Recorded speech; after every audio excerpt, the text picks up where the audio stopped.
샬롬 반갑습니다. 11월 21일 금요일 오늘의 말씀입니다. 하나님의 선한 손을 믿으라. 느헤미야 2장 1절부터 20절 말씀입니다. 아닥사스다 왕 제20년 니산월에 왕 앞에 포도주가 있기로 내가 그 포도주를 왕에게 드렸는데 이전에는 내가 왕 앞에서 수심이 없었더니 왕이 내게 이르시되 내가 병이 없거늘 어찌하여 얼굴에 수심이 있느냐 이는 필연 내 마음에 근심이 있음이로다 하더라. 그때 내가 크게 두려워하여 왕께 대답하되 왕은 만세수를 하옵소서.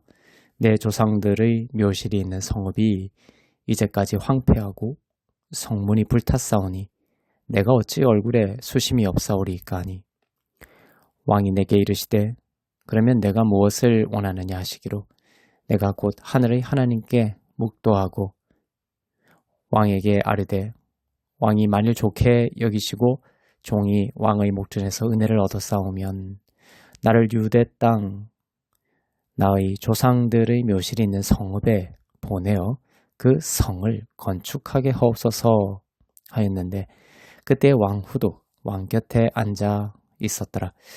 왕이 내게 이르시되 내가 몇 날에 다녀올 길이며 어느 때에 돌아오겠느냐 하고 왕이 나를 보내기를 좋게 여기시기로 내가 기한을 정하고 내가 또 왕에게 아뢰되 왕이 만일 좋게 여기시거든 강 서쪽 총독들에게 내리시는 조서를 내게 주사 그들이 나를 용납하여 유다에 들어가기까지 통과하게 하시고 또 왕의 살림 감독 아삽에게 조서를 내리사 그가 성전에 속한 영문의 문과 성곽과 내가 들어갈 집을 위하여 들보를 쓸 제목을 내게 주게 하옵소서 하며 내 하나님의 선한 손이 나를 도우심으로 왕이 허락하고 군대 장관과 마병을 보내어 나와 함께 하게 하시기로 내가 강 서쪽에 있는 총독들에게 이르러 왕의 조서를 전하였더니 호론 사람 산발락과 종이었던 암몬 사람 도비아가 이스라엘 자손을 흥왕하게 하려는 사람이 왔다 함을 듣고 심히 근심하더라. 내가 예루살렘에 이르러 머무른 지 사흘 만에 내 하나님께서 예루살렘을 위해 무엇을 할 것인지 내 마음에 주신 것을 내가 아무에게도 말하지 아니하고 밤에 일어나 몇몇 사람과 함께 나갈새 내가 탄 짐승 외에는 다른 짐승이 없더라.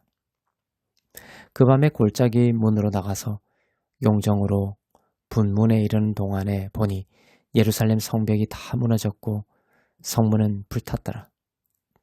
앞으로 나아가 샘문과 왕의 못에 이르러서는 탄 짐승이 지나갈 곳이 없는지라.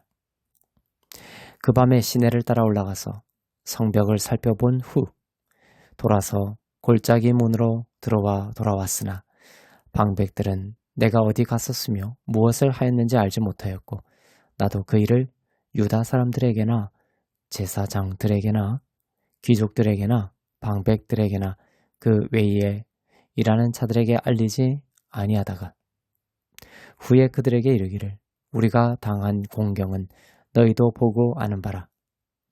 예루살렘이 황폐하고 성문이 불탔으니 자 예루살렘 성을 건축하여 다시 수치를 당하지 말자 하고 또 그들에게 하나님의 선한 손이 나를 도우신 일과 왕이 내게 이런 말씀을 전하였더니 그들의 말이 일어나 건축하자 하고 모두 힘을 내어 이 선한 일을 하려 하매 호론 사람 산발락과 종이었던 암몬 사람 도비아와 아라비아 사람 게셈이 이 말을 듣고 우리를 업신여기고 우리를 비웃어 이르되 너희가 하는 일이 무엇이냐 너희가 왕을 배반하고자 하느냐 하기로 내가 그들에게 대답하여 이르되 하늘의 하나님이 우리를 형통하게 하시리니 그의 종들인 우리가 일어나 건축하려니와 오직 너희에게는 예루살렘에서 아무 기업도 없고 권리도 없고 기억되는 바도 없다 하였느니라. 아멘. 느헤미야가 고국의 안타까운 소식을 듣고 기도한 지 4개월 만에 하나님은 느헤미야가 왕을 대면하도록 상황을 만드셨습니다. 기도하고서 당장 이루어지지는 않았지만 하나님은 모든 상황을 다 아시고 운행하시면서 가장 좋은 때에 기도에 응답을 하셨습니다. 응답하지 않으시는 것 같은 4개월의 시간 동안에도 사실은 하나님은 느헤미야를 술관원이 되게 하시는 등 보이지 않는 곳에서 응답하고 계셨습니다. 하나님은 반드시 기도에 응답하십니다.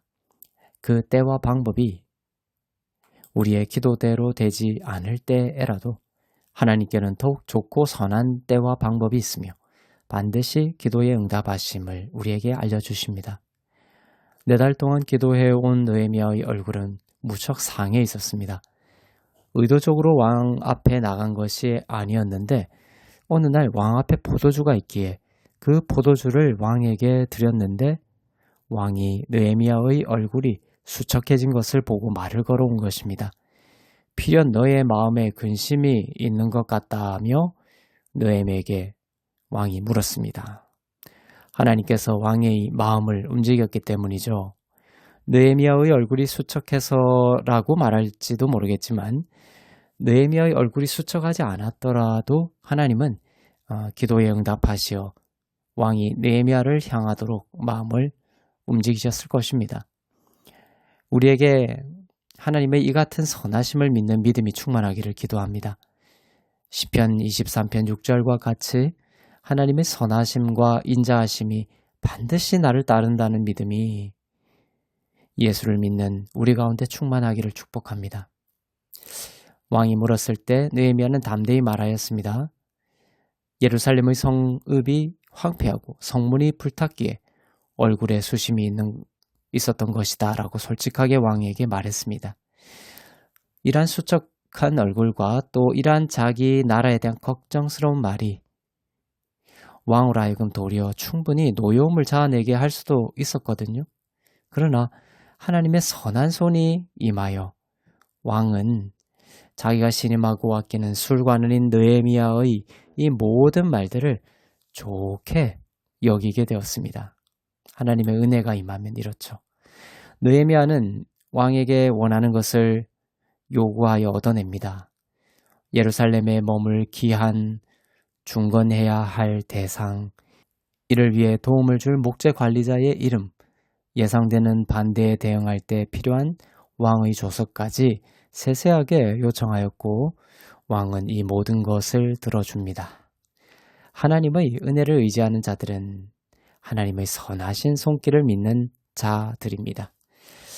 아끼는 술관은 느헤미야의 청을 다 들어주었던 왕과 같이 하나님께서는 그리스도의 의를 가진 사랑하고 어여쁜 주의 자녀들의 기도와 원함에 귀를 기울이시고 아들을 내어주신 것은 물론 그 무엇도 아끼지 않고 자녀들의 하나님 나라의 삶을 위해 주실 것을 분명하게 약속하셨습니다. 로마서 8장 32절입니다.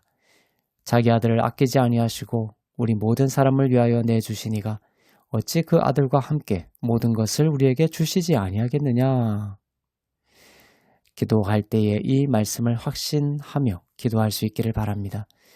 의심과 낙심이 아니라 확신의 믿음과 알을 가지고 기도하기를 하나님은 원하십니다. 기도를 하고 그것이 이루어지는 과정이 때로는 안 좋은 일들이 일어나는 것 같을지라도 하나님께서 기도를 이루어 가시는 과정이고 좋은 일이 일어나는 중임을 알고 낙심하지 않고 믿음을 붙들 수 있기를 바랍니다. 더 좋은 일이 일어나려고 그러는구나 라고 생각할 수 있기를 바랍니다. 그리고 하나님이 주시는 지혜와 능력을 구할 수 있기를 바랍니다. 왕이 느헤미야의 원함을 좋게 여긴 것처럼 하나님은 그리스도 안에 있는 자녀들에게 항상 물으십니다. 내가 무엇을 원하느냐 물으십니다. 부모라면 자녀들을 한번 생각해 보세요. 하나님도 마찬가지입니다. 자녀들의 원함을 기뻐하고 응답하기를 즐겨 하시는 그런 하나님이심을 굳게 믿어야 합니다. 왕의 조서와 모든 공급을 가지고 예루살렘으로 돌아온 느헤미야는 무너진 예루살렘을 돌아보면서 안타까워하고 백성들에게 촉구합니다. 예루살렘 성을 다시 건축하여 다시 수치를 당하지 말자고 촉구합니다. 우리 삶에 실패가 반복이 되면 그것이 상처가 되고 제한이 되어 다시 도전하지 않고 꿈꾸지 않는 자가 되는 경우가 많습니다. 벼룩 실험이 생각이 납니다. 작은 생물 있죠, 벼룩? 벼룩이 엄청 높게 뛰는데 뚜껑을 닫아두고 한참을 가둬두면 이후에 뚜껑을 다시 열어주어도 그 이상을 뛰어오르지 않게 된다는 실험입니다. 사단은 우리의 이전 수치와 실패를 가지고 거기에 머물게 만듭니다. 그러나 느헤미야가 성벽을 재건합시다. 하나님의 선한 손이 나를 도우신 것처럼 우리를 도우실 것입니다. 라면서 수치와 실패로부터 벗어나 새로운 꿈을 향해 일어설 수 있도록 용기를 돋운 것처럼 하나님은 우리가 어떠한 수치와 실패가 있을지라도 하나님의 선한 손을 믿으며 다시 일어나고 도전하고 꿈꾸는 자가 되기를 원하십니다. 그리고 우리와 함께 하시며 도우실 것입니다. 한 해가 저물고 있습니다. 큰 낙심과 실패로 어둠에 묶이고 새로움을 꿈꾸는 것을 포기한 마음이 있다면 오늘 하나님의 선한 손을 믿고 굳게 믿으며 하나님이 주실 좋은 것들을 다시 꿈꾸며 새 힘을 낼 수 있는 은혜가 있기를 축복합니다. 하나님이 끝이라고 하기 전까지는 끝난 것이 아니며 언제나 소망이 있습니다. 그리고 하나님 안에서의 약속은 영원한 영생의 복이 있음을 잊지 않는, 끝나지 않는 복이 있음을 잊지 않는 오늘이 되기를 축복합니다. 기도하겠습니다. 사랑의 하나님 아버지, 우리가 바다 끝에 거할지라도 곧 거기까지도 우리를 추격하셔서 복 주시는 하나님의 선하신 손을 더욱 믿고 의지하는 우리가 되게 하옵소서.